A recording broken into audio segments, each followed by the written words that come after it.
Bonjour, retrouvez dès maintenant une interview de Hugues Moreau, associé au sein du cabinet Gide. Bonjour à tous, bonjour Hugues Moreau. Bonjour. Vous êtes associé au sein de l'équipe immobilier du cabinet Gide. Merci d'avoir accepté de répondre à quelques questions pour BITV.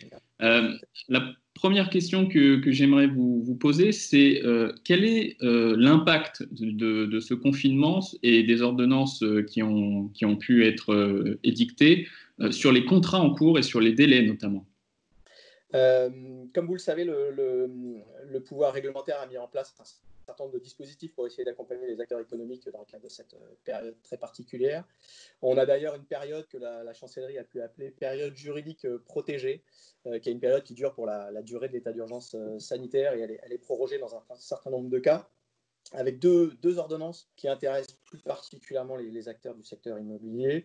La première ordonnance, c'est une ordonnance qui concerne la question des loyers, on y reviendra peut-être, et la seconde ordonnance, qui est l'ordonnance dite 306, qui concerne la question des délais, avec deux volets particuliers dans cette ordonnance. Premièrement, le gel d'un certain nombre de sanctions attachées à l'inexécution de leurs obligations par les acteurs économiques pendant la période juridiquement protégée, et de ce second dispositif dans l'ordonnance 306, de prorogation de certains délais, pour répondre plus particulièrement à votre question, délais qui, à ce stade, concernent exclusivement les délais de nature légale ou réglementaire. C'est typiquement les délais qui s'imposent à l'administration en général pour instruire un permis de construire, répondre à une déclaration d'intention d'aliéner. Ces délais sont non pas prorogés, mais suspendus pendant la durée que j'évoquais, donc jusqu'au 24 juin à ce stade, et de sorte qu'ils reprendront leur cours normal à compter de l'expiration de cette période. La difficulté qui se pose à nous tous, c'est qu'à ce stade, dans les textes, et même si on appelle de nos voeux une clarification, cette suspension des délais, ce report, ne s'applique pas au contrat en cours. Et ça nous conduit donc les clients à faire face à des difficultés innombrables, puisque vous pouvez vous retrouver dans des situations où, alors même que l'administration se trouve dispensée d'avoir à instruire, par exemple, un permis de construire, une demande de permis de construire, dans le délai initial que les parties avaient prévu au moment où elles ont signé un bail en état futur d'achèvement, une VFA, un CPI ou une promesse de vente, la condition suspensive ou le délai attaché dans ces contrats à la production du permis de construire ou au refus d'obtention de ce permis de construire, elle ne se trouve pas prorogée par l'effet de la loi. Et donc les parties se trouvent confrontées à des cas dans lesquels elles n'auront pas de permis de construire ou pas de refus de permis de construire, sans qu'on puisse en tirer la conclusion sur le contrat et le proroger automatiquement. Et la sanction, en règle générale, dans ces contrats, c'est la caducité.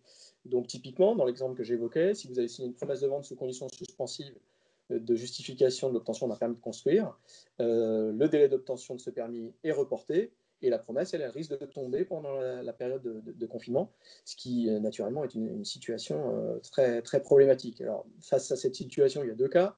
Le cas des parties qui souhaitent s'entendre pour proroger les effets de leur contrat, puisque aujourd'hui la loi ne l'impose pas.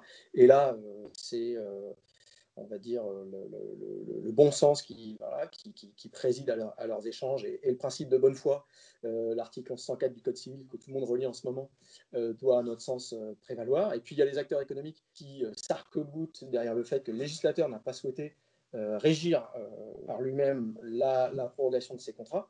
Et là, on est dans une situation de tension difficile. Je pense qu'il faut que chacun, dans ces cas-là, revienne à la raison et tire les conclusions dans les contrats de ce que le législateur a souhaité imposer dans l'ordonnance, c'est-à-dire le report, la suspension de la plupart des délais légaux, notamment en matière d'instruction d'autorisation administrative. D'accord, merci pour votre... J'ajoute qu'il n'est pas impossible qu'on ait des clarifications de la part du pouvoir réglementaire sur ces points, mais qu'à ce stade, voilà, le droit positif à la seconde où on se parle, c'est celui-là. Merci pour votre réponse, Hugues Moreau. Une autre question forcément qui se pose, c'est la question des loyers. On voit, ça agite beaucoup, notamment dans le commerce, entre les enseignes et les bailleurs, mais j'imagine aussi dans d'autres classes d'actifs. Est-ce que vous, en tant qu'avocat, est-ce que vous avez beaucoup de demandes d'annulation de loyer et comment cela peut être mis en place? Ouais.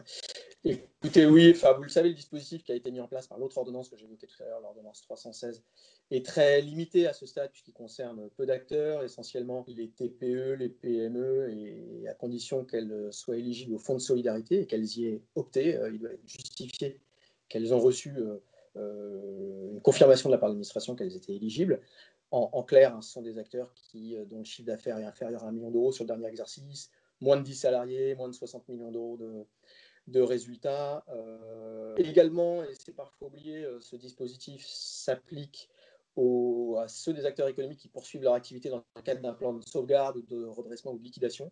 Donc ces entités-là sont bénéficiaires du régime mis en place par l'ordonnance 316, qui prévoit peu ou prou pas une annulation des loyers, mais la possibilité pour les utilisateurs en refonction 2 mois après l'expiration de la période d'urgence sanitaire. Donc, dans le cas que j'évoquais tout à l'heure, on a un mois de plus, ça nous emmène à fin juillet. Il est évident que ça concerne finalement peu d'acteurs, et pour la plupart des acteurs des enseignes, c'est un schéma qui n'est pas suffisant, puisque beaucoup, et vous venez de l'indiquer, s'émeuvent en ce moment de la nécessité non pas d'organiser uniquement des reports, mais également des annulations et de réelles suspensions ou dégrèvements de loyers. Alors, naturellement, on est confronté, tant pour les bailleurs, beaucoup, que pour nos clients enseignes également, à des discussions très, très importantes en ce moment. On travaille beaucoup pour essayer de permettre aux parties de se concerter. Il y a tout ce qu'on voit dans la presse, c'est-à-dire les déclarations des uns et des autres, mais il y a aussi le travail quotidien qui est fait au cas par cas des situations de chacun des locataires par les bailleurs, avec un éventail de solutions aujourd'hui un peu ad hoc qui est mis en place. On assiste à des annulations, on assiste à des suspensions, on assiste à des renégociations des modalités de paiement énormément, avec un échelonnement, avec du paiement à terme échu et non plus d'avance, avec une mensualisation de manière quasi systématique maintenant, et pour tous ces acteurs, en tout cas, naturellement, la suspension de toutes les mesures de contraintes, les intérêts de retard, mise en demeure, etc. Évidemment, plus personne ne parle de cela. On pense, voilà, à la lumière de tout ce qu'on fait en ce moment aux côtés de nos clients, on pense qu'il ne faut pas faire trop de droit dans cette période. Ça peut paraître paradoxal pour un avocat de dire ça, mais il ne faut pas faire trop de droit dans cette période, parce que naturellement, l'intérêt des deux parties, bailleurs et preneurs, c'est de préserver leurs relations futures et c'est de s'assurer que la capacité, le taux d'effort des utilisateurs à l'issue de cette crise sera soutenable. Et donc, on voit quand même beaucoup de la concertation de bonne qualité et des échanges qui sont très constructifs pour permettre de passer ce cap difficile. Il y a des situations critiques, il y a des situations de tension, il y a des situations où les bailleurs sont peut-être un peu plus rigides, certains bailleurs sont peut-être plus rigides que d'autres, mais c'est notre rôle, nous, d'accompagner les parties pour trouver des terrains d'entente. Et globalement, on voit quand même des choses assez positives, même si il n'est pas exclu que le pouvoir réglementaire, Brumaire l'a appelé de ses voeux hier, vienne renforcer un petit peu le dispositif d'accompagnement des utilisateurs pour cette période. Et un autre sujet qui est aussi au cœur des attentions, c'est la reprise des chantiers. Alors là-dessus, quelles sont les modalités dans le droit pour cette reprise effective ? Oui, bien sûr, la reprise des chantiers, c'est bien sûr un objectif primordial pour l'ensemble des acteurs. Et vous le savez, il y a un travail de concertation important qui a été fait entre ces différents acteurs pour produire ce qu'on appelle le guide de préconisation de sécurité sanitaire pour la continuité des activités de construction en période de confinement. Ce guide a été produit par l'organisme professionnel de prévention du bâtiment et des travaux publics, l'OPP-BTP, pardon. Et il a la vertu d'exister et de donner quelques lignes directrices pour permettre la reprise aussi rapide que possible des chantiers. J'allais dire tous les chantiers, probablement pas, mais en tout cas de tous ceux qui le peuvent. Ce guide a été commenté, critiqué, il a même fait l'objet déjà d'une modification sur la question des masques le vendredi dernier, mais il a pour mérite de fixer un objectif de planification et d'organisation sur les sites des mesures permettant une reprise efficace des chantiers. Les trois acteurs centraux, outre les entreprises bien sûr, de cette planification, c'est avant tout le maître d'ouvrage bien sûr, c'est la maîtrise d'œuvre et c'est le CSPS en charge de la sécurité et de l'hygiène sur le chantier, avec deux objectifs immédiats. Premièrement, mettre à jour les plans généraux de coordination de sécurité et de protection de la santé sur les chantiers, avec un objectif de limitation de la coactivité, d'aménagement des accès, d'aménagement des horaires, de respect des distances de sécurité, des mesures pour désinfecter les véhicules, etc. Et puis la déclinaison par les entreprises elles-mêmes de leurs propres procédures spéciales Covid dans les plans particuliers SPS. Ces plans doivent être remis au maître d'ouvrage pour permettre ensuite à ce que le guide appelle les référents Covid, le ou les référents Covid, de mettre en œuvre, de s'assurer de la mise en œuvre de ces mesures et le cas échéant d'en contrôler le respect. Alors on a depuis l'adoption un vrai volontarisme des acteurs pour reprendre les chantiers, mais avec quelques difficultés pratiques autour de la question de savoir qui doit être le ou les référents Covid. Est-ce le CSPS, est-ce la maîtrise d'œuvre, est-ce le maître d'ouvrage? Et selon les cas, on trouve des solutions différentes. Une autre difficulté qui se pose, c'est celle de savoir comment est-ce qu'on acte de la reprise du chantier, parce que certains maîtres d'ouvrage sont assez réticents à prendre un acte positif du type ordre de service permettant la reprise du chantier, dans la mesure où ces maîtres d'ouvrage considèrent ne pas être à l'origine de l'arrêt du chantier et de la suspension des travaux, et invitant donc les entreprises d'elles-mêmes à revenir sur le chantier. C'est des questions qui se règlent, mais on a des interrogations autour de ça. On a naturellement l'impact de la situation sur les délais d'exécution et donc sur le respect du planning initialement convenu par les parties, avec le souhait clair des acteurs du marché d'avoir une clarification également de la part des pouvoirs publics qui pourrait consister à considérer dans les textes, et dans une nouvelle ordonnance peut-être à venir, que tous les délais d'achèvement initialement prévus se trouvent prorogés pour la durée de la période d'état d'urgence sanitaire.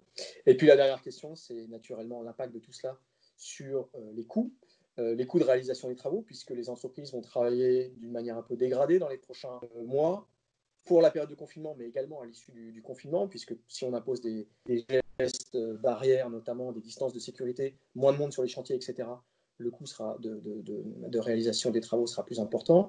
Il y a un surcoût également probablement, il y a un surcroît de travail pour la maîtrise d'œuvre, pour le CSPS. Tout ça donne lieu à des discussions nourries, avec la difficulté parfois de se retrancher, que les parties se retranchent parfois derrière leur contrat. Il est clair que dans un marché qui a été signé au forfait, en principe, ces surcoûts ne doivent pas être couverts par le maître d'ouvrage. Et donc la seule solution pour l'entreprise, c'est de prendre l'initiative de la résiliation de son marché, ce qui n'est naturellement pas une bonne solution. Donc on a beaucoup de questions, beaucoup de sollicitations de la part de nos clients et des acteurs du marché pour les accompagner dans cette période, mais il y a aussi une vraie volonté de se concerter et de trouver des solutions par voie d'avenant ou par voie même pratico-pratique sur les chantiers eux-mêmes. On voit des chantiers qui repartent, il n'y a aucun doute, et on voit des projets qui se passent du mieux possible dans la période difficile qu'on traverse tous. Merci beaucoup, Hugues Moreau, pour vos réponses à ces questions. Et à très vite. Merci. Et à très vite sur BITV pour de nouvelles interviews.